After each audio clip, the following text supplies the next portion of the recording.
women very important in your life, and you kill them both.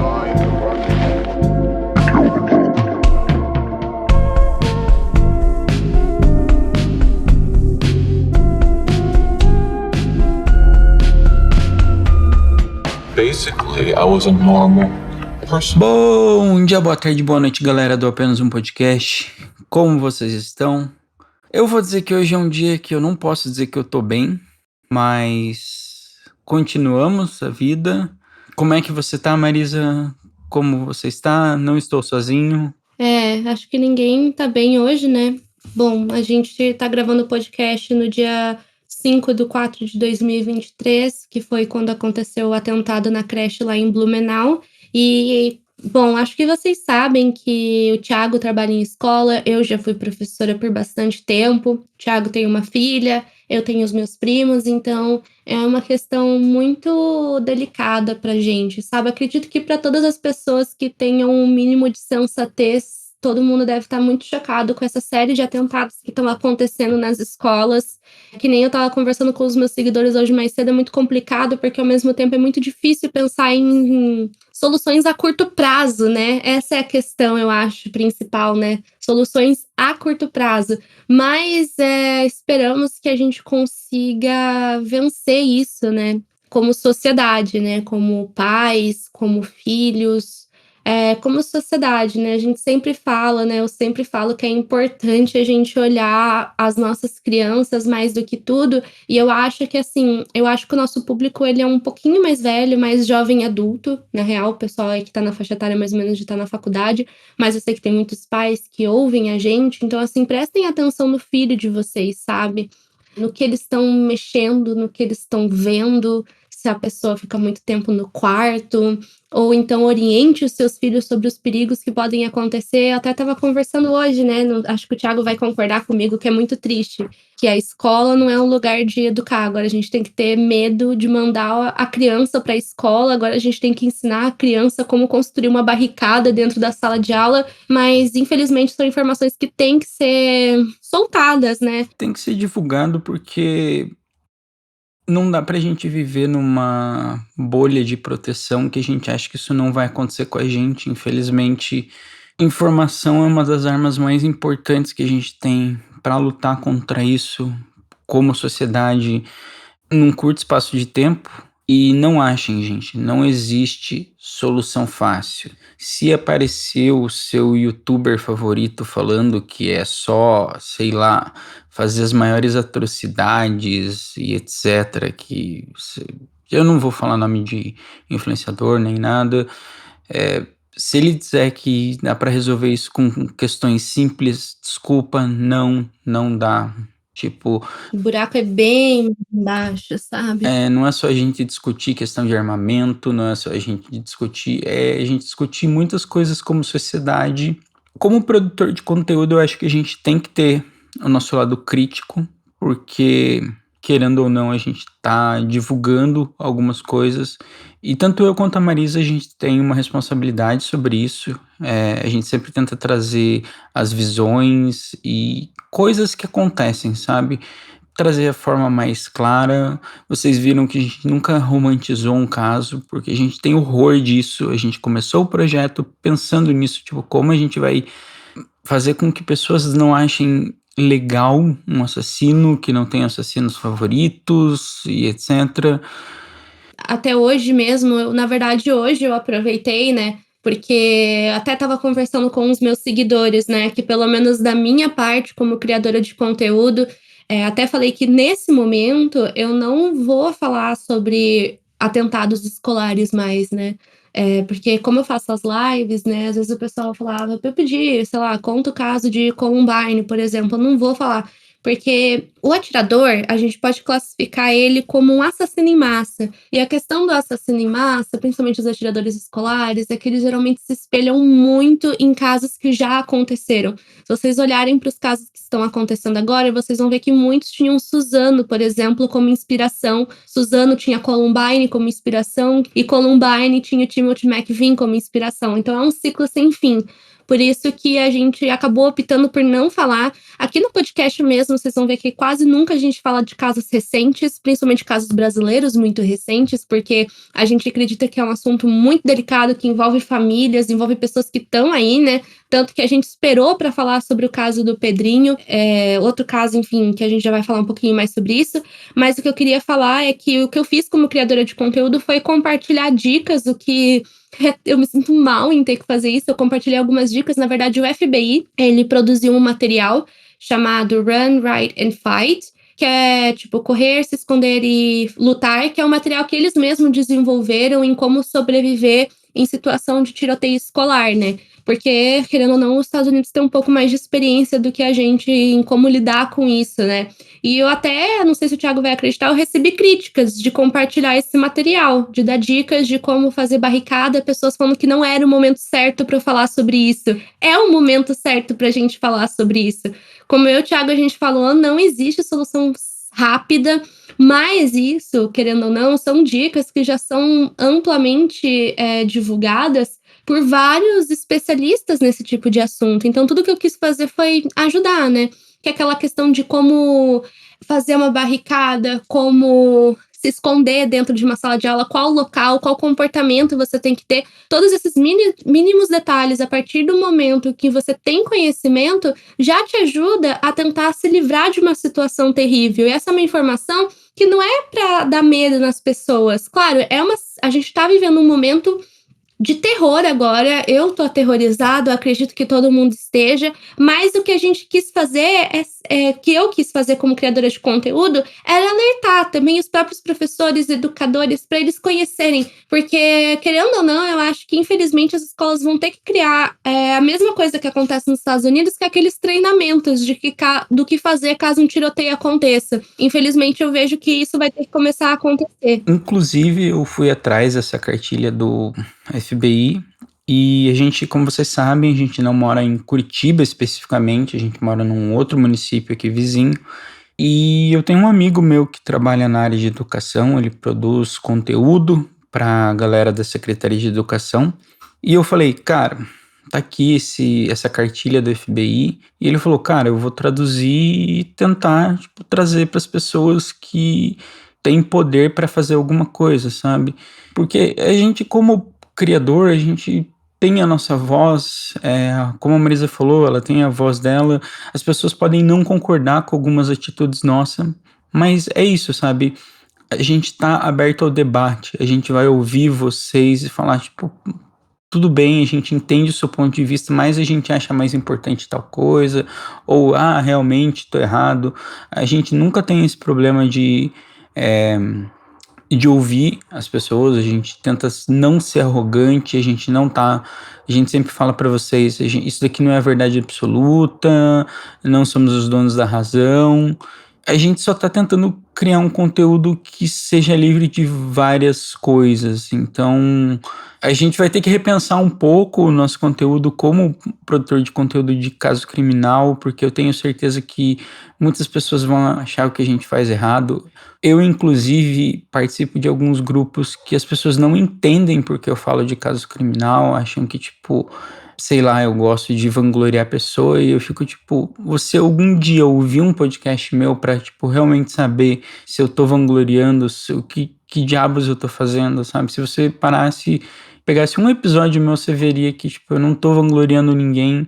Então, a gente sabe o conteúdo que a gente faz, a gente sabe que pode parecer besteira, mas ele tem influência na sociedade e é isso que a gente quer fazer, sabe? A gente quer que a nossa voz seja ouvida, sabendo que a gente tem responsabilidade e que a gente faz isso de uma maneira correta. Então, eu acho que toda vez que a gente termina de gravar, a gente não fica pensando se, putz, eu não devia ter falado aquilo, a gente sabe que a gente pode errar, mas que no momento é o melhor que a gente pode fazer e para trazer as melhores informações. Eu sei que a gente se estendeu nisso, mas era importante.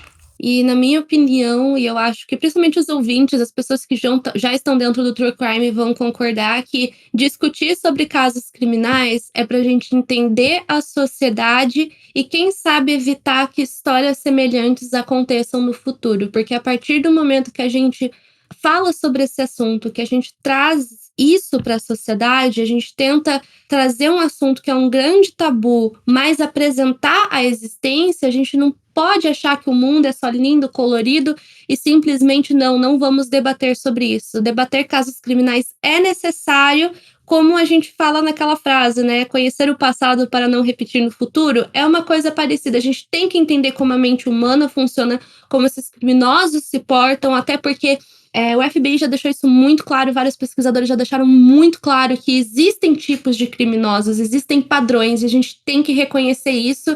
E basicamente, na minha opinião, esse é o papel do criador de conteúdo de True Crime. Muitas famílias, inclusive, chegam a entrar em contato com a gente pedindo para que a gente traga alguns casos criminais. Já aconteceu comigo, de pedir para ser divulgado. Então, tem essa questão, não é vangloriar. Claro que não sei se existe algum maluco aí que transmita a informação de casos criminais dessa forma, mas nunca vai ser a nossa intenção.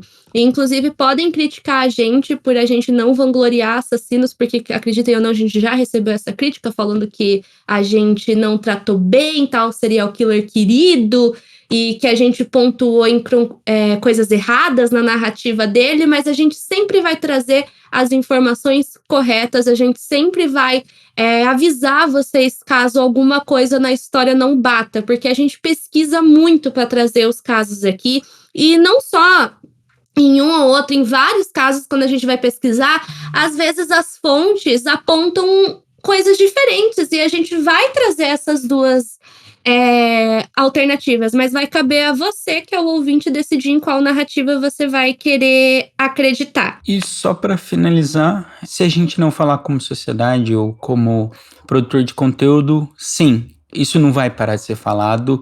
Coisas absurdas e abjetas vão ser ditas na internet. Tenho muita certeza no que eu falo, que tem muita gente por aí que não vai estar nem aí de falar as maiores atrocidades e defender essas atrocidades. E se tá na internet é verdade, né? Então, eu acho que a gente tem um papel aqui, sim. Eu sei que a gente parece que tá super se auto-afirmando e etc., mas a gente sabe que dentro disso tudo, a gente tem um papelzinho, e nosso papelzinho a gente sabe muito bem. E a gente espera que vocês gostem do caso de hoje. E qual é o caso de hoje, Marisa?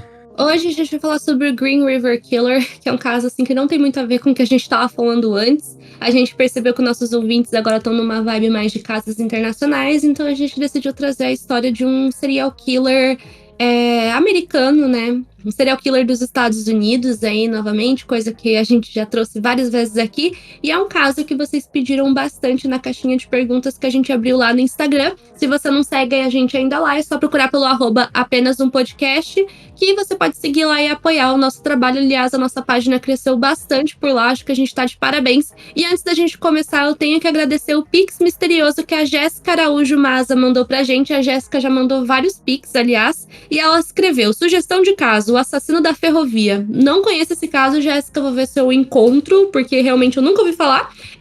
Mas muito obrigada, Jéssica, pelo Pix. E se você quiser mandar um Pix com uma mensagem pra gente, é só mandar pro e-mail contato@apenas-um-podcast@gmail.com. Acho que a gente pode começar o caso. Atenção, o episódio a seguir contém cenas de descrição de violência física, psicológica e sexual. Se você não se sente bem em ouvir esse tipo de história, talvez seja melhor pular e ouvir outro podcast. O aviso de gatilho foi dado, então agora você continua por sua conta e risco. Então vamos lá, o nome verdadeiro desse assassino era Gary Leon Ridgway, não sei como é que é a pronúncia certa. Ele nasceu no dia 18 de fevereiro de 1948 em Salt Lake City, que fica no estado de Utah, nos Estados Unidos. E ele era o filho do meio do casal Mary e Thomas Ridgway. E, assim, acho que eu já falei essa frase, eu queria voltar todos os podcasts e ver quantas vezes eu falei isso. Que a infância dele foi bem traumática, que os pais dele brigavam constantemente. Então, assim, a infância dele foi traumática como qualquer outro serial killer, praticamente, né? E, assim, a infância dele tem várias questões, assim, que são um pouco diferentes do que a gente já viu em alguns outros casos, mas que continua sendo muito traumático, na minha opinião. Então, assim, qual que era a questão da infância dele, a questão principal com os pais. Vamos começar pela mãe, Thiago. Qual que era a questão principal? Para começar, tinha as brigas constantes com o pai. A mãe, ela tinha, digamos, uma rusga com o pai, e ela brigava constantemente com o pai, e diz que o pai era bem, como pode se dizer, submisso. Ele não entrava na briga, ele só ouvia e etc. E ele não revidava. E que a mãe era muito nervosa, irritada, eh, tipo, ela era muito enfática. E a mãe também, ela fazia uma coisa com o filho que era basicamente falar das fantasias sexuais que ela tinha na loja de roupa que ela trabalhava. Então eu sei que isso parece absurdo, mas acontecia. Eu ouvi em alguns casos sobre isso, em alguns podcasts sobre isso, que ela tinha essa questão de sexualizar o filho, de falar sobre isso. Alguns dizem que ela também abusava do filho sexualmente. Eu não sei em que nível, não falaram, mas tipo, que existia um abuso físico e psicológico. Uma história que eu já ouvi também em vários locais diferentes, em vários sites que falam sobre o Gary, é que, tipo assim, mesmo ele já sendo uma criança, assim, ou tipo um pré-adolescente que tinha plena capacidade de tomar banho sozinho, a mãe continuava dando banho nele. E até existe essa questão de que talvez tenha sido nesse momento que ele passou a sexualizar a própria mãe, porque aparentemente quando ela dava banho nele, ela tava usando só um roupão, sabe? Eu já vi em vários locais falando sobre essa questão, talvez isso já possa ser considerado um abuso por muitos. E o que acontece, né, que através dessa relação meio estranha que ele tinha na mãe dele, né, meio estranha no mínimo, né, pra gente poder dizer, é que ele meio que começou a desenvolver sentimentos conflitantes por ela. Por exemplo, ao mesmo tempo que ele tinha raiva, inclusive ele fantasiava assassinar a própria mãe, ele também sentia atração sexual. Era uma coisa muito estranha. E com o pai não era diferente, só pra gente deixar claro. Com o pai a relação também era estranha. Bizarríssima, eu devo dizer. Porque o pai, ele chegava e contava uma história.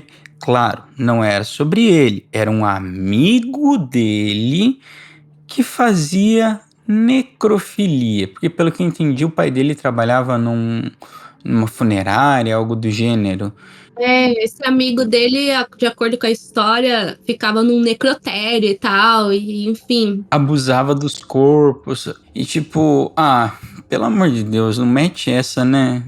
Amigo, Vai falar essas coisas pro filho, gente, é uma coisa muito estranha. Então, tipo assim, não era um ambiente nem um pouco saudável para essa criança, até porque, spoiler, Gary vai cometer necrofilia no futuro.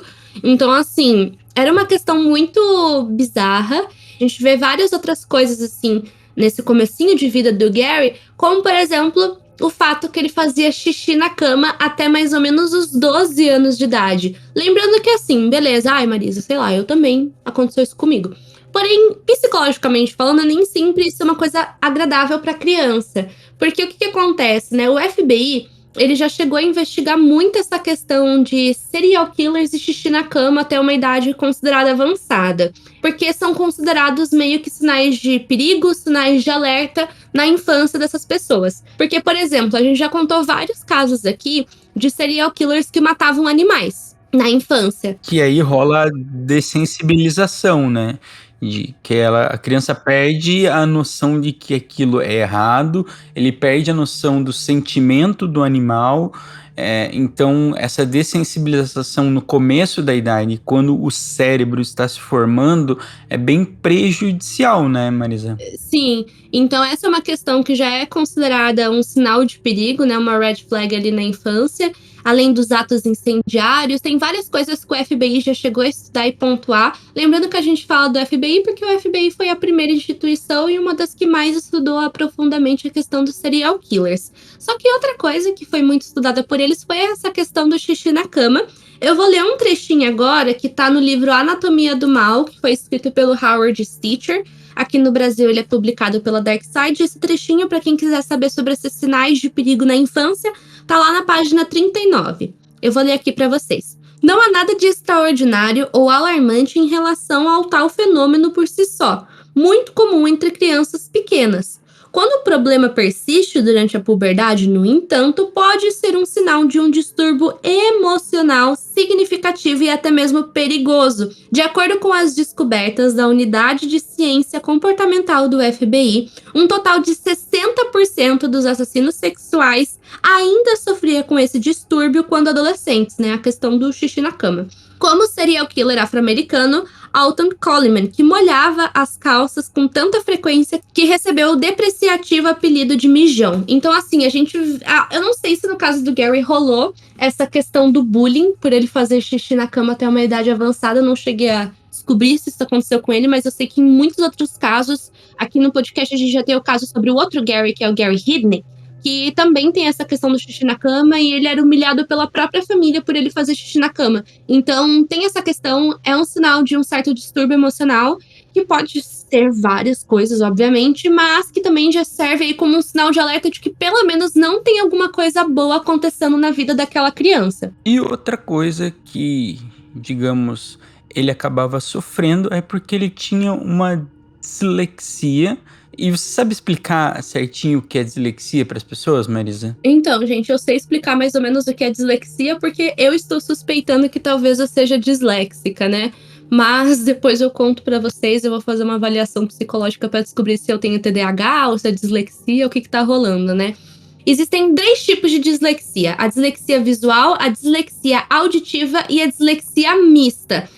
Por exemplo, na infância vai ser muito comum que a pessoa troque sílabas ou troque palavras. Além disso, a pessoa que é disléxica, na verdade eu acabei pesquisando mais sobre como que a dislexia se comporta na vida adulta, né? Porque eu tô tentando entender essa questão. Mas foi uma coisa até muito engraçada, eu cheguei a compartilhar nos stories umas provas de quando eu era criança. E eu percebo que claramente tinha alguma coisa errada com aquela criança e ninguém percebia. Porque quando eu era criança, eu trocava muitas letras. Outra questão, até que eu vi, é a questão da letra mesmo. Geralmente a pessoa que tem dislexia, ela tem uma letra que é um pouco mais difícil de ser compreendida. A minha letra, inclusive, eu cheguei a sofrer bullying porque, entre aspas, eu não tinha letra de menina. E a minha letra sempre foi um terror, os professores sempre falavam que eu tinha que melhorar. Então a questão da dislexia é que ela afeta muito a alfabetização, quando ela já apresenta seus sinais na infância, né? Ela afeta muito a alfabetização, porque a pessoa tem uma dificuldade em ler em voz alta. Às vezes a troca acontece na fala, de trocar sílabas, né? Principalmente de sons semelhantes, né? Tipo pá, bá, que são sons bilabiais, né? São sons semelhantes, né? Então, é essa questão. Mas depois, na vida adulta, a pessoa que tem dislexia, ela vai ter uma certa dificuldade com números, principalmente, né? Tem até a descalculia, mas geralmente pode ser que a dificuldade com números e a dificuldade com letras sejam apresentadas juntas, né? A pessoa vai ter uma certa dificuldade em distinguir questão de direção, esquerda, direita, vai ter dificuldade em falar as horas, sabe? São essas pequenas coisas, assim, do dia a dia que você para e olha e pensa, putz, quer dizer que não é todo mundo assim, sabe? É meio que isso que eu passei a perceber. Como assim não é todo mundo que tem essas dificuldades, sabe? Então é meio que isso. Só queria pontuar uma coisa. A gente é muito parecido, Marisa. É absurdo o quão parecido a gente é. Porque eu também tenho um garrancho que hoje em dia eu faço letra de forma. Porque a minha letra cursiva é incompreensível, tipo, eu não consigo, quando eu dava aula, eu não conseguia escrever no quadro direito, e aí eu também não sabia fazer letra de forma, então eu faço em letra de forma. Eu tinha muita dificuldade em ler na escola, porque eu sempre trocava a palavra. Eu fiz anos de fonoaudiologia, não foi tipo, acho que foram 4 anos de fonoaudiologia, porque eu confundia N, P, se eu não me engano.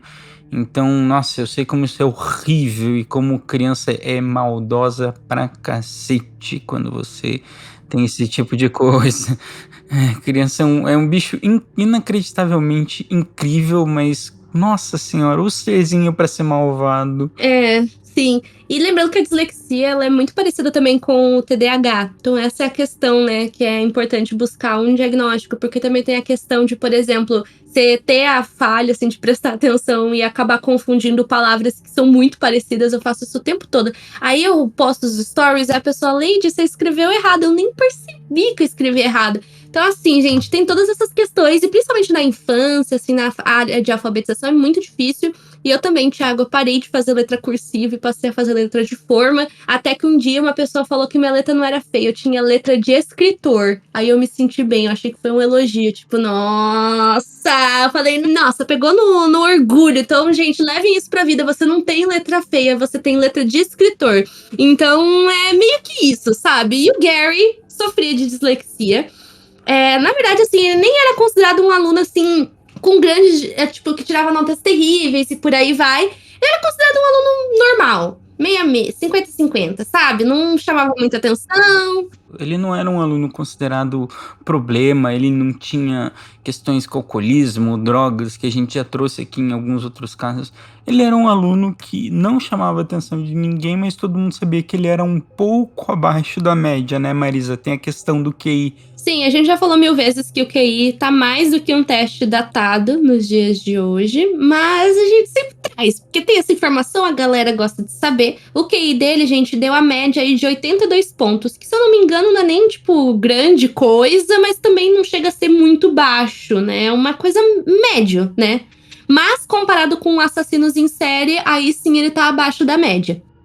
Porque pelo que eu ouvi no Assassinos em Série, digamos, eles fizeram um estudo e o estudo seria que os serial killers têm na média 94 pontos, então, de QI.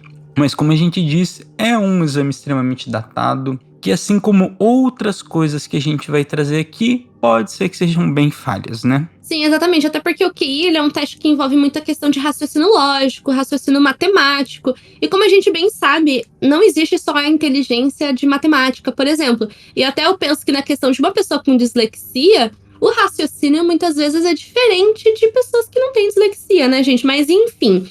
Sim, ele era um aluno meio... como a maioria de nós, acredito. Porque eu, na escola, era aquela que nem fedia, nem cheirava. Os professores não devem nem lembrar da minha existência. Se lembra, é a ruiva que tinha na sala. Só isso. Então, eu acredito que ele deveria ser igual. Porém, o problema surge quando ele tá com 16 anos de idade, lá mais ou menos no ano de 1965, que vai ser quando ele vai cometer o primeiro crime dele. E assim, esse primeiro crime foi bem bárbaro, já adianto isso. A sorte foi que a vítima sobreviveu, porque basicamente ele conseguiu coagir um menino de 6 anos de idade a ir pra uma floresta, aonde do nada o Gary esfaqueou essa criança várias vezes, porém o menino sobreviveu. Só que aí que entra uma questão muito bizarra, é que o Gary não passou por nenhuma punição por isso. E o que acontece? Por que ele não sofre nenhuma punição? Porque o menino, ele não lembrava da cara do Gary, ele lembrava mais ou menos dos flashes de memória de ação, sabe? Ele lembrou, por exemplo, o Gary dando risada, o Gary ficando em êxtase quando viu aquela situação do menino sangrando, mas ele não conseguia lembrar o rosto dele, ele não conseguiu fazer digamos, um retrato falado, que às vezes acontece de ter retratos falados e sair muito bem. Ele não conseguiu. Então, por causa disso, a história ela não foi muito para frente e não teve muito o que fazer. Isso foi, digamos, descoberto muito tempo depois, quando ele falou sobre isso, e aí eles ligaram os pontos, sabe? Sim, e essa coisa de amnésia, gente, depois de casos criminais, ela acontece mesmo, até no outro podcast que a gente fez sobre o caso Hi-Fi Murder. Inclusive, se você não viu, corre lá, porque esse caso é muito foda. É foda, assim, de ruim mesmo, assim, das coisas que acontecem, é absurdo. E uma das vítimas que sobreviveu teve amnésia, então às vezes isso acontece e é real. Mas, dando um pulo temporal, quando o Gary completa 20 anos de idade, ele se casa com a namorada que ele tinha na época, chamada Claudia Craig. Só que logo depois que ele se casa, pelo que eu entendi, ele acaba tendo que ir servir no exército durante a Guerra do Vietnã, local onde muitos serial killers estiveram, e ele fez parte da Marinha. Em vários outros casos eu já cheguei a mencionar nisso, né, que vários soldados, na verdade de forma geral, tá, gente, geral mesmo, tinham muitas relações sexuais com garotas de programa vietnamitas lá na Guerra do Vietnã, né? E ele tinha essas relações com essas garotas sem proteção. E por causa disso, ele acabou contraindo gonorreia, que é uma IST, né? Uma infecção sexualmente transmissível e terrível, aliás. que eu lembro que na aula de educação sexual na escola mostraram uma foto de como que era gonorreia, eu nunca esqueci isso na minha vida. É aquela coisa que o professor de biologia faz, ele te mostra assim, e você vê a cara de felicidade dele, sabe? Eu acho que o professor de biologia, quando. Ele gosta, ele fala: Ó, eu vou traumatizar pra vocês não fazerem, sabe? Porque, nossa senhora. Usem camisinha, exato. Tipo, nossa, gente, pra quem nunca viu, não veja, não recomendo, tá? Então, assim, ele volta pros Estados Unidos depois, se divorcia da Cláudia, ou seja, ele quase nem ficou casado com ela. Porque basicamente ele casou. Ele foi o tempo que eles ficaram como adolescentes, pelo que eu entendi, eles já namoravam antes. Eles casaram, mas logo se separaram. E diz que ela descobriu essas relações, porque obviamente o cara teve uma IST, então acabou que eles terminaram rápido, assim. Sim, daí ele se casa outras 2 vezes, ele tem um filho, e nisso ele consegue um emprego como pintor de caminhões. Pelo que eu sei, ele também tinha o próprio caminhão dele, ele também era caminhoneiro. E ele tem uma coisa que pouquíssimos serial killers conseguiram na vida, que é ter um emprego fixo. A maioria dos serial killers, se vocês forem atrás dos podcasts que a gente já fez, ou de casos que vocês conhecem, para e pensa, qual que era a profissão deles? Tipo, tá, estudou tal coisa. Aí você para pra pensar na profissão, já deu um baque, né? Tem muitos que eram médicos e tal, mas até a questão dos médicos e enfermeiros tem muitos estudos separados sobre isso, né? Que eles são chamados até de anjos da morte, é uma outra questão. Porque a maioria dos serial killers, eles dificilmente conseguem parar em um emprego fixo por muito tempo ou concluir uma faculdade. Então, assim, o Gary, ele é uma exceção a essa regra, praticamente, né? Tanto que ele ficou trabalhando nesse lugar por 30 anos. Ele só saiu do emprego quando ele foi preso, basicamente. E isso também, digamos, ajudava a imagem dele ser um homem probo e etc. Só que o que acontece? Várias ex-esposas e diversas ex-namoradas declaravam que o Ridgway, ele era viciado em sexo e ele exigia ter relações com elas várias vezes ao dia, e frequentemente em áreas públicas ou florestas. E eu sei que com a segunda esposa ele levava ela para a floresta e no meio do nada ele sumia, ela não achava ele desaparecia no meio da mata, e aí ele treinava os passos leves para meio que dar uns sustinhos nelas, assim. Nossa, eu achei isso muito bizarro. Não, realmente é bem esquisito, assim. Tudo bem, cada um com os seus fetiches, a gente não tá julgando a questão do fetiche dele, né? A gente tá julgando essa questão dele fazer essa coisa dos passos leves, que eu acho que essa é a questão.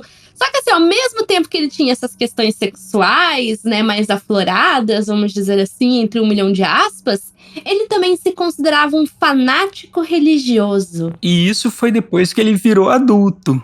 Não era, tipo, desde sempre. É o que eu sempre falo, gente. O pior serial killer é aquele que se maqueia com todo mundo. É o cara que vai lá na igreja, é o cara que tem a empresa renomada. Cara, é absurdo, né? Mas como essa galera quer estar camuflada, né? Como pessoa normal. Exato, e essa é a questão. As pessoas ainda insistem em achar que existe cara de louco, cara de maluco. Inclusive, justamente os serial killers que mataram por mais tempo, ficaram ali seus 10 anos matando, são os que não tinham cara de maluco. Aí não adianta falar, ai, tinha cara de maluco sim. Você fala que ele tinha cara de maluco porque você viu que ele foi preso, queria ver na hora, né? São questões diferentes. Só que assim, né? Ele era um fanático religioso, ele começou a frequentar a igreja, ter a sua fé. Só que ao mesmo tempo ele fazia uma coisa que, entre aspas, se você olhar na Bíblia, não combina muito com os preceitos. Que era o quê? Ele gostava de ir atrás de prostitutas. Ele adorava chegar com o carro dele, ficar dando voltas nas quadras e procurar prostitutas. E ele meio que gostava de sexo violento também, tinha essa questão. E ao mesmo tempo que ele sentia uma atração por elas e, tipo, vivia indo atrás das prostitutas, ele também tinha o ódio por eles. Ele tratava ela como se fosse a escória, sabe? Sim, tipo, era uma relação de amor e ódio entre elas. Isso. E aí, o que que acontece em julho de 1982, Marisa? Vai ser quando o Gary vai acabar se tornando o Green River Killer que a gente falou. Vai ser quando ele vai cometer o seu primeiro assassinato. Como o Thiago falou, aconteceu em julho de 1982. O primeiro assassinato dele foi contra uma jovem de 16 anos chamada Wendy Lee Caulfield, que inclusive tem uma curiosidade sobre ela que eu vou deixar lá pro final. E o corpo dela foi encontrado próximo a um rio, que era o tal do Green River, né? O Rio Verde. Por isso que ele vai ficar conhecido como Green River Killer, né? Porque todos os corpos ele deixava mais ou menos na região aí, perto aí do Rio Verde, né? Do Green River. Que é um rio bem grande, tá, gente? Ele é bem extenso, tem uma área florestal. Então, tipo, não é aquele riozinho Belém que corta a cidade, sabe? Não, tipo, é um rio bem grande, assim, que tem uma área florestal muito grande, muito densa para você entrar, então era uma questão um pouquinho diferente. Só que o que, que acontece? Só que depois disso, esse acaba que não foi o único corpo encontrado pela polícia. A polícia ela acaba encontrando diversos outros corpos na redondeza e a mídia chamou de Green River Killer e a maioria das vítimas eram prostitutas ou garotas que tinham problemas com as famílias, estavam fugidas de casa, estavam morando na rua. Então, a maioria dos crimes aconteceram entre 1982 e 1984. E mais pra frente, o Gary vai assumir outras mortes, né, Marisa? São várias mortes no total. Por muito tempo, inclusive, o Gary Ridgway, gente, ele foi o maior serial killer dos Estados Unidos em número de vítimas. Só depois que o Samuel Little surge, né? E daí o Samuel Little se torna o maior serial killer dos Estados Unidos, né? O caso Samuel Little, inclusive, é um caso bem estranho. Acho que a gente devia trazer. Eu nunca contei esse caso anteriormente, inclusive, porque eu sempre fico muito confusa quando eu pesquiso sobre ele. Mas, assim, ao todo, a gente já vai dar essa informação comprovadamente. Acho que é isso que dói no caso do Gary. Acho que é isso que pega, porque muitos casos a gente falou tal. Ai, mas pode ser que foi tanto. Não temos certeza. Não, no caso do Gary, comprovadamente ele matou pelo menos 49 mulheres, o que é muita coisa, gente. Muita coisa mesmo. E como a gente falou, muitas coisas que acontecem na infância acaba sendo um reflexo na vida adulta. E lembra que a gente pontuou lá no começo que o pai do Gary contava histórias de necrofilia para ele? Então, o próprio Gary mais tarde assumiu que várias vezes ele voltava à cena do crime onde ele sabia que ele tinha deixado um corpo para ter relações sexuais com o cadáver, porque de acordo com ele, isso ajudava ele a não cometer outros crimes. Ele conseguia meio que controlar o impulso dele fazendo isso. E vale só para ressaltar, né? As mortes elas eram realizadas principalmente por estrangulamento. E tinha uma questão de como o Gary ele ia atrás de prostitutas e ele sempre meio que deixava claro que ele queria uma coisa mais violenta e etc. A pessoa meio que não se ligava nisso, sabe? E quando se ligava já era meio que tarde demais. Então, o que que acontece? Começa a ter vários corpos aparecendo no Green River e aí, com isso, a polícia ela tem que montar uma força-tarefa para investigar os possíveis suspeitos, selecionar quem podia estar como suspeito. Como a Marisa falou, né? Tem a unidade de ciência comportamental. Então, tipo, qual que é o comportamento que tem que ter? Como que essa pessoa é? Traçar o perfil, isso é uma coisa que é muito realizado nas investigações. E olha, sinceramente, não sei se o Thiago vai concordar comigo, eu acho que a força-tarefa que eles montaram na investigação do Gary, ela foi muito boa, inclusive. O que ferrou mesmo a investigação era a falta de tecnologia na época, mas na minha opinião eles tomaram uma atitude muito boa. E qual foi essas boas atitudes? Vamos listar elas? Vamos sim. Primeira coisa que aconteceu, eles fizeram meio que uma lista com os principais suspeitos, né? Eles traçaram todos os homens assim que já tinham cometido crimes, homens que eram estranhos e tal. Até então, o Gary era uma pessoa com a ficha limpa, né? Só que o Gary acaba indo parar na lista A de suspeitos. E como que isso acontece, né? Porque basicamente eles iam até os bordéis, né, as casas onde as garotas de programa frequentavam, e elas sempre falavam desse cara que tinha aparência X, que era muito estranho, que sempre tava por lá, que já meio que tinha um histórico de estar por lá. Então, assim, a polícia acaba investigando a partir daí um pouco mais quem era Gary Higway, e eles acabam descobrindo mais coisas sobre ele. Como, por exemplo, que em 1980 ele já tinha sido acusado por ter agredido fisicamente uma garota de programa. A segunda situação importante acontece em 1984.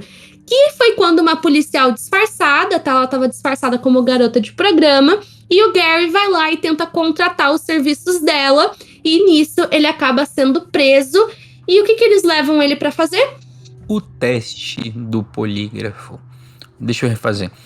O famoso teste do polígrafo, né? Que vocês devem saber, aquelas coisas que vão no peito e fica com o papelzinho passando e a agulhinha passando também.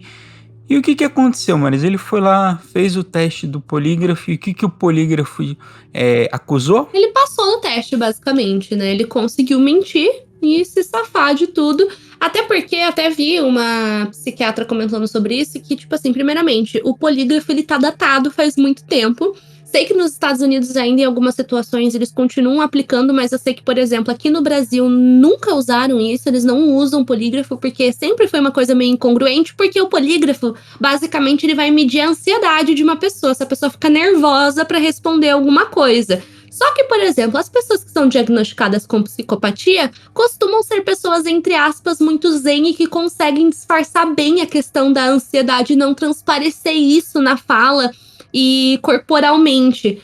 Então, uma pessoa que tem psicopatia, por exemplo, ela acaba conseguindo passar com muita facilidade no teste do polígrafo, por exemplo. Várias pessoas, ou seja, se você é uma pessoa que não é ansiosa e consegue controlar bem a sua ansiedade, mentir bem e disfarçar, e seu coração não bater tão forte assim na hora que você tá mentindo, você vai passar no teste do polígrafo, né? Então, até por isso que é muito datado. O Ted Bundy, por exemplo, passou, o Gary passou. Tirou sarro do teste do polígrafo quando ele tava na prisão, porque ele falou que ele sentou lá, ficou calmo e passou. Exato, se você consegue manter a calma, não vai dar em nada esse teste, por isso que é considerado mais do que datado. E também tem o problema que ele era muito considerado nos tribunais. Então, se não desse o teste do polígrafo, a polícia meio que nem ia atrás. Então é por isso que a polícia, Os Estados Unidos usou muito isso por bastante tempo. Bom, mas antes disso, né, tudo isso aconteceu em 1984. Em 1982, ele já tinha dado, assim, seus primeiros sinais, assim, que ele era uma pessoa estranha. Ele foi pego pela polícia com uma garota de programa que mais tarde se tornaria uma vítima dele. E em 1983, o namorado de uma das garotas de programa que foi vítima dele acabou identificando o caminhão, né? Falando que tinha sido o último lugar no qual ele tinha visto a namorada dele com vida. Ou seja, várias coisas apontavam para ele, várias garotas descreviam um homem que sempre estava ali pelas redondezas com as características físicas do Gary. E assim, tudo apontava para ele, até que, entre aspas, ele deu uma leve sossegada, né? Ele quase deu uma BTK way of life, né? Porque o que faz ele sossegar um pouco, entre aspas, porque ele continua matando, só que ele passa a matar menos. Ele tem o terceiro casamento dele com a Judith Manson. E aí ele começa a ter menos vítimas, porque, como ele próprio disse, ele se sentia mais feliz e tinha menos vontade de matar. Só que ele matava. Continuou matando, só que menos, né? E uma coisa bizarra é que lá onde ele trabalhava, né, naquela empresa que a gente comentou, eles tinham meio que os armários do funcionário. Daí ele deixava uma foto da Judith no armário. Não sei se você sabia dessa informação. Ele deixava uma foto da Judith no armário. Olha, você vai cair pra trás agora. Ele deixava uma foto dela no armário, escrito embaixo: não mate por ela. Meu Deus do céu. Que droga. Você não sabia dessa? Porque teve essa. Eu sei que, se eu não me engano, ele também tinha uma questão de que ele pegava alguns pertences de algumas vítimas e tentava entregar para outras garotas de programa para elas usarem, uma coisa assim. Essa eu Eu não vi em muitos lugares, então, meu Deus. O choque foi real, gente. E assim, ele até que teve, é que nem a gente comentou, algumas ex-namoradas dele, ex-esposas, sempre falavam que ele, tipo, não era uma pessoa tranquila, ele até foi abusivo com elas. Porém, com a Judite, ele teve um relacionamento saudável, por incrível que pareça. Então, eles tinham um relacionamento normal. Então, tipo, ele era a figura, assim, completamente camuflada, assim, da sociedade. Mas aí, a polícia, acho que eles vão ter o primeiro clique em relação ao Gary. Porque, assim, por mais que ele tenha passado no teste do polígrafo, ele continuou sendo investigado. E a polícia começou a perceber que sempre quando o Gary faltava no trabalho, né, que ele não ia trabalhar, era justamente o dia que acontecia o maior número de desaparecimentos ou que eles encontravam o maior número de corpos ou que alguém ligava para reportar um desaparecimento. Tinha essa coincidência, mas aí que tá. Até então era só uma coincidência. Se eu não me engano, até de forma disfarçada, eles tentam investigar o lixo dele, umas coisas assim.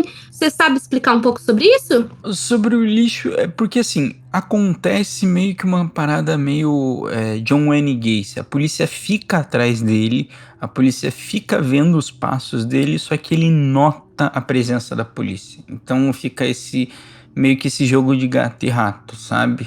E aí, e como ele para de ir para esses lugares de prostituição e se faz aquele cidadão modelo que vai pra igreja, que tem uma mulher, que, sabe, tipo, o típico cidadão de bem, a polícia não tem muita prova contra ele. Mas ainda assim ele acaba sendo preso, né?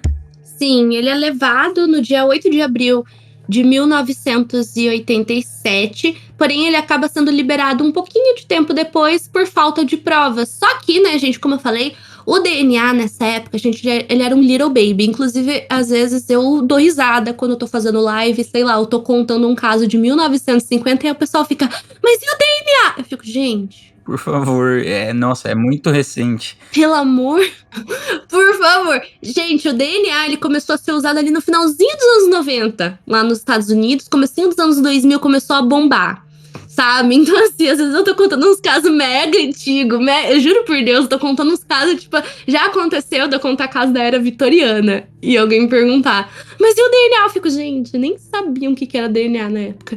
Se duvidar. Então, assim, é foda. Então, mas assim, o que acontece? Em 1987, na verdade, isso aconteceu em muitos casos, né? Casos antiguíssimos, assim, deles guardarem coisas, tipo, ossada, sangue que foi encontrado, guardar na esperança de que um dia, com a evolução da tecnologia, eles conseguissem fazer alguma coisa com aquilo. Então, até esses dias eu fiz uma live de casos que foram solucionados muito tempo depois. Aí o pessoal falando, tá, mas por que a polícia, como que a polícia já sabia, e guardou a coisa e tal? Mas é porque sempre teve essa esperança de que algum dia, com a evolução da tecnologia, eles fossem conseguir fazer alguma coisa. E eu acredito que lá por 1987 já tivesse essa esperança do DNA, mas ainda não era uma tecnologia que estava muito bem estabelecida. E até para poder levar para julgamento, etc., como a Marisa disse. No Brasil, por exemplo, tecnologias de DNA, elas foram usadas para alguns casos já na década de 90. Por exemplo, para quem ouviu o caso Evandro, sabe que o teste de DNA foi utilizado e que o caso aconteceu, acho que em 94, e foram usar o teste de DNA, acho que em 98, alguma coisa assim.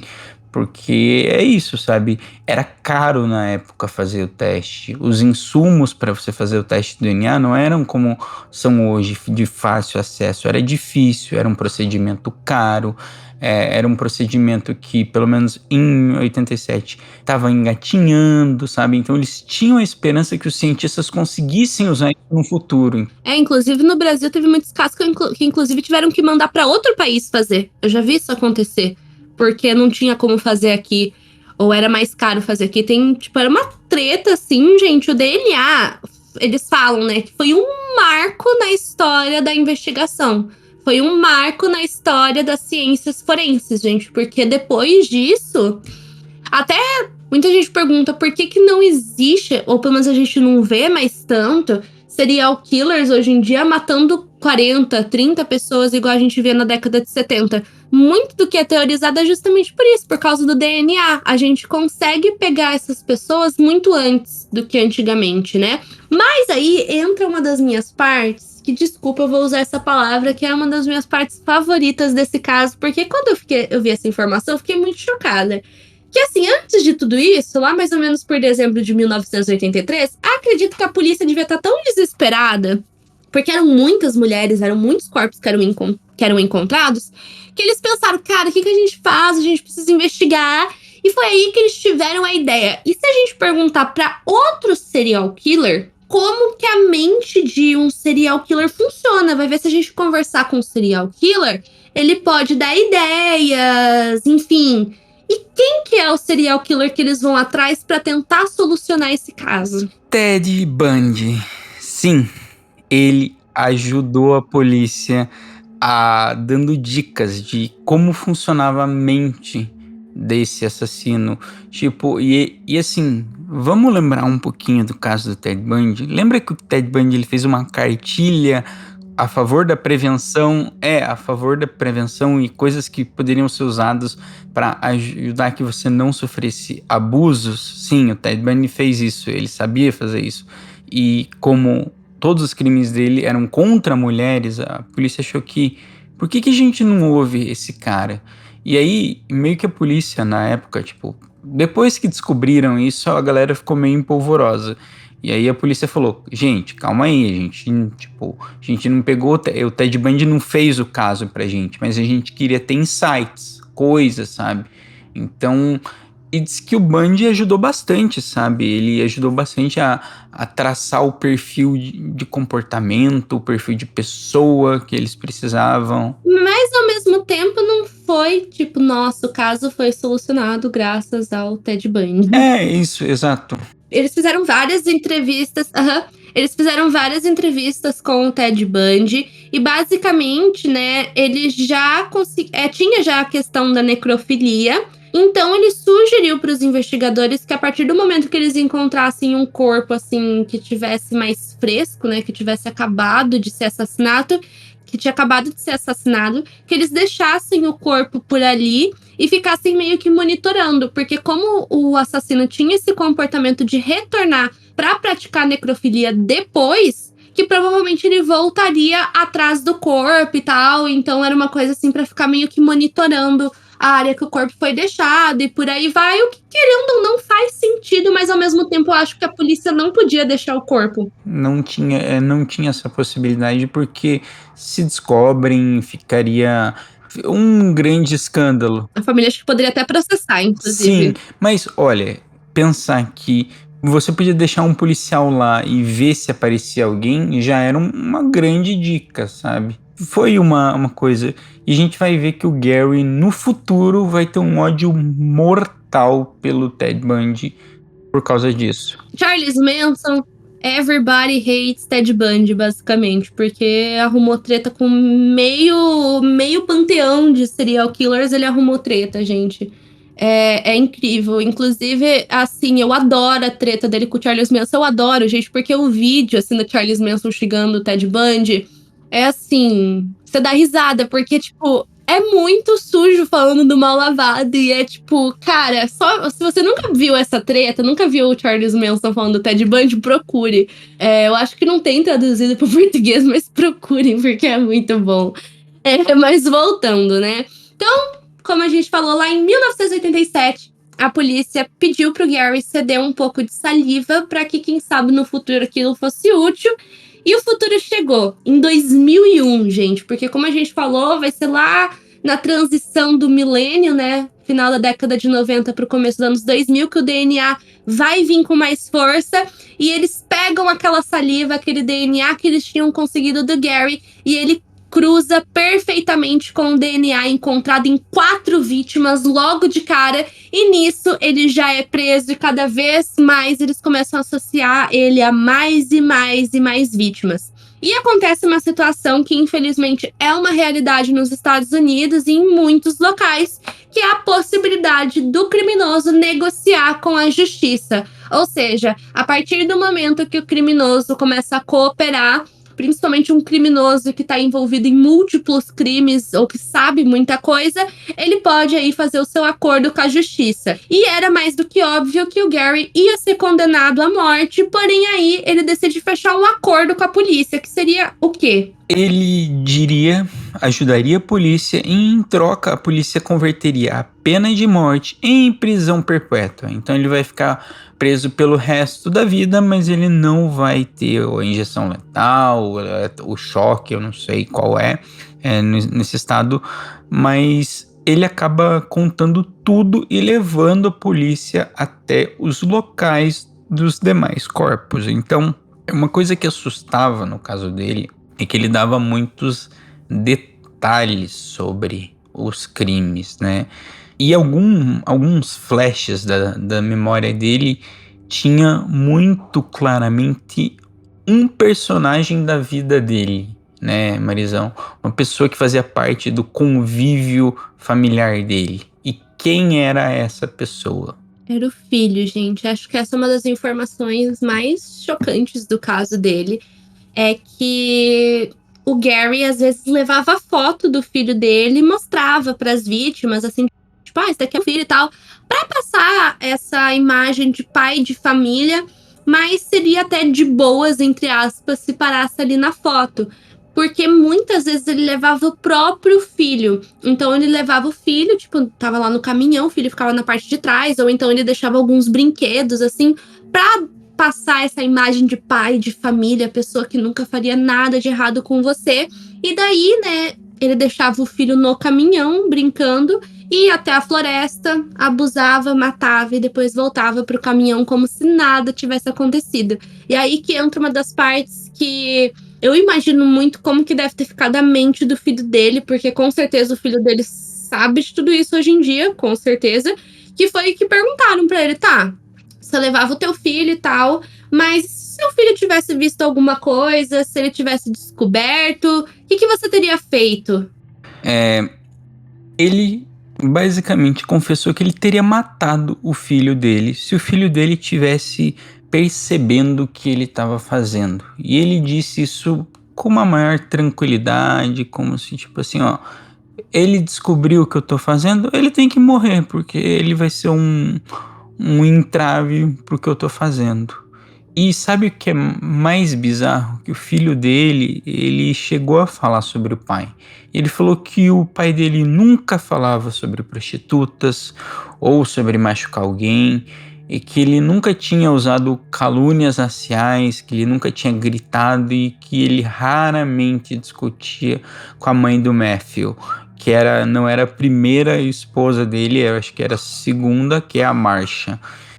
Então, basicamente, ele tinha uma percepção sobre o pai dele ser uma pessoa super proba, super correta. E é bizarro, porque ele ficava com o filho meio que nesses intervalos que ele tinha direito a ficar com o filho, sabe? E ele meio que usava isso em favor. Mas como a Marisa disse, a pessoa ficava mais tranquila quando via uma criança, porque, tipo, uma pessoa sensata pensa, ele não vai fazer coisa ruim porque tá o filho dele aqui, sabe? Então, sim, era um dos artifícios dele pra fazer as pessoas entrarem no caminhão dele. Bom, mas aí acontece o julgamento dele. E lembra que eu falei lá no começo da Wendy Lee Cotfield? E o que acontece? Tem um momento do julgamento que viralizou um tempo atrás, inclusive eu cheguei a postar ele no meu perfil, que o pai da Wendy foi até o julgamento falando que ele perdoava o Gary. É um momento que ele fala que ele não. A maioria das pessoas ali devem odiar ele, mas ele não odiava, porque, como um homem cristão, ele aprendeu a perdoar, então ele perdoaria o Gary. Aí o Gary vai lá e chora, e eu sempre falo que, na minha opinião, foi o choro mais falso que eu já vi na minha vida. Mas tem muita gente que acha emocionante essa cena e não sei o quê. Assim, foda, né? Tipo, eu não tô aqui pra falar se o que o pai fez foi certo ou errado. Eu acho que cada pai decide o que faria nesse momento. A única coisa que eu julgo é que, na minha opinião, foi muito falso o choro do Gary, gente. Foi muito falso. Mas é a minha opinião. E o pior é que ele fica querendo, parece que ele tá em prantos, né? Eu também acho. Ai, gente, posso falar uma coisa? Já falei isso em várias lives, que pra mim o Gary vai ter a cara dele aí na thumb aí do podcast. Ele tem uma cara de botox, sabe? Porque quando você faz o botox, você não consegue levantar a testa, você não levanta a sobrancelha, você só levanta um pouquinho os lábios. Ele não tem expressão facial. Se você colocar no Google Gary Higger, você vai olhar todas as fotos dele. Ele sempre tá com a mesma cara. Quando ele tenta sorrir, tenta chorar, mexe só no lábio, assim, parece que ele tem botox na cara inteira, sabe? Porque ele não tem expressão facial. E eu falo isso com propriedade, porque eu tenho botox, gente. Eu sei que eu não consigo mexer minha sobrancelha às vezes. Então, assim, se você olha, desde foto antiga até as fotos mais recentes, ele sempre tá com a mesma cara. E quando ele chora, parece tipo aquelas velhas botucada que não tem movimento facial. Essa é a minha opinião. Ele sempre tá com aquela cara de infeliz, sei lá, é sempre uma expressão. Ai, sei lá. E só pra vocês saberem, o Gary, ele se orgulhava de dizer que ele era o maior serial killer. Ele falava que pra uma pessoa burra como ele, teoricamente, uma pessoa abaixo da média, que ele até tinha conseguido fazer muitas vítimas. Então, alguns anos depois, ele chega a confessar que ele tinha mais vítimas. Algumas vezes ele dizia que tinha 61 vítimas, algumas vezes ele dizia que tinha 71 vítimas. Então, E é comum em serial killers, depois eles querem aumentar a história e às vezes nem foi por aí. é meio que pra parecer mais bad boy, né? Exato, né, gente? É que assim, pra nós soa tipo bizarro isso, mas no meio deles, assim, é meio interessante isso. Ai, sabe, eu fiz mais. Inclusive, acho que no futuro a gente vai trazer o caso do Robert Picton, que foi um serial killer lá do Canadá. Ele até falava que ele queria matar 50 mulheres pra bater o Gary. Mas depois veio o Samuel Little e destruiu o sonho de todos, né? Porque daí nenhum dos dois virou o maior serial killer da América do Norte, porque o Samuel Little tem quase 90 confirmado, alguma coisa assim. Não sei, gente. Um dia a gente vai pesquisar o Samuel Little direito e vai trazer pra vocês. Mas, voltando pro caso do Gary, o julgamento dele aconteceu no dia 2 de novembro de 2003. Aconteceu tudo isso que eu falei pra vocês. Ele foi condenado à prisão perpétua, o que já estava previsto, tendo em vista que ele fez o acordo.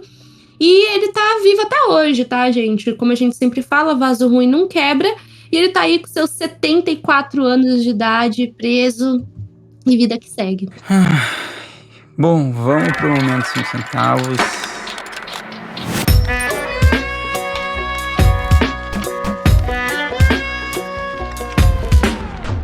O que você tem muito Você tem alguma coisa pra falar desse caso? Acho que foi um caso bem extenso, até a gente falou bastante, já estamos com bastante tempo de podcast. Mas o que você achou desse caso em suma e o que te choca mais nele? Olha, eu não sei por quê. Assim, eu sempre falo, odiar eu odeio todos. Assim, se eu pudesse meter uma paulada em cada um deles, eu meteria uma paulada em cada serial killer existente com muito prazer.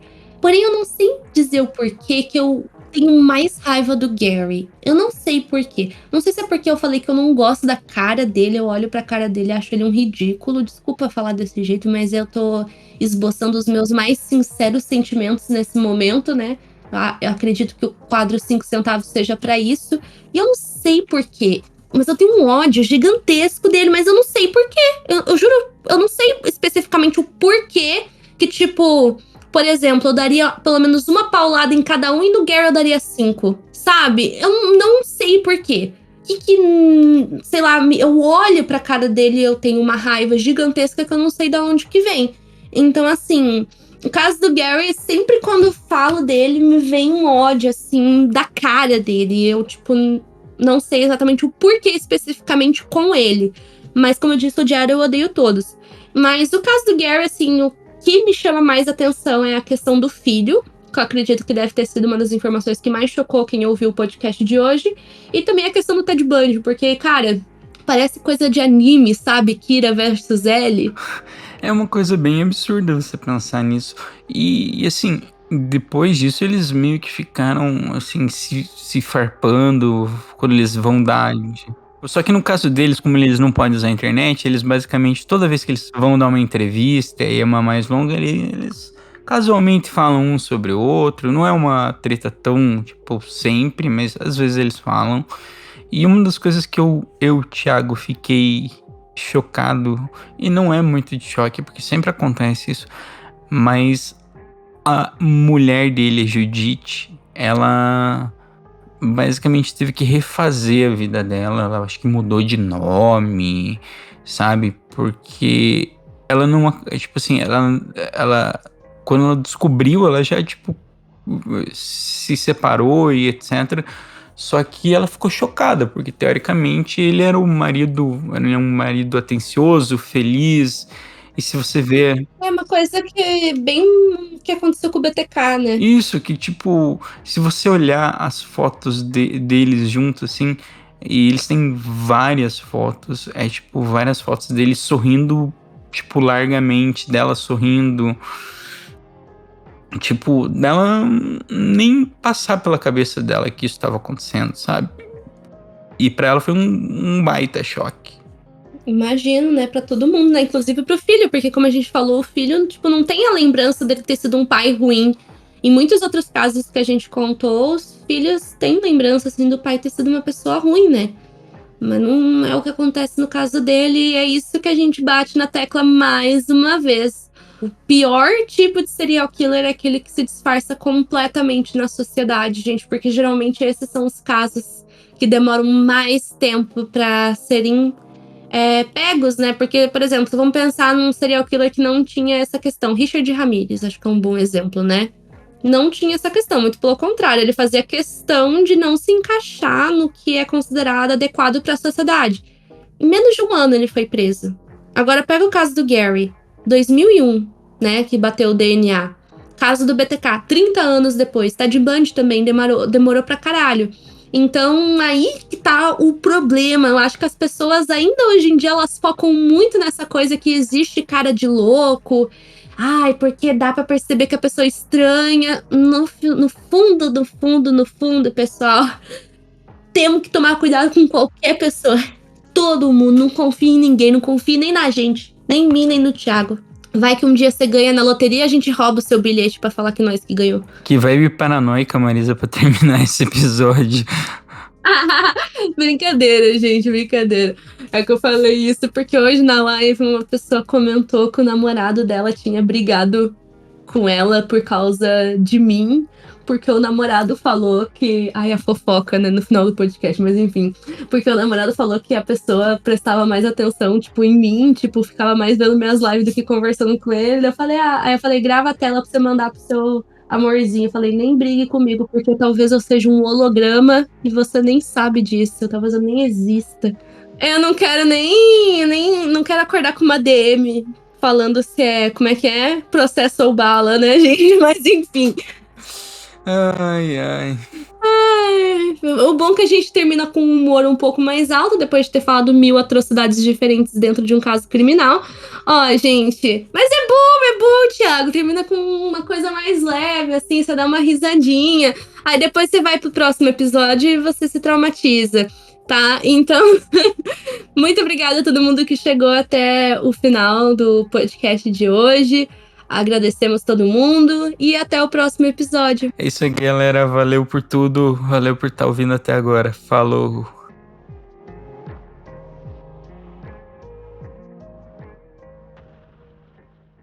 Meu Deus, Thiago, eu não tava gravando o áudio, mas eu vou começar a gravar a partir de agora o meu backup, tá?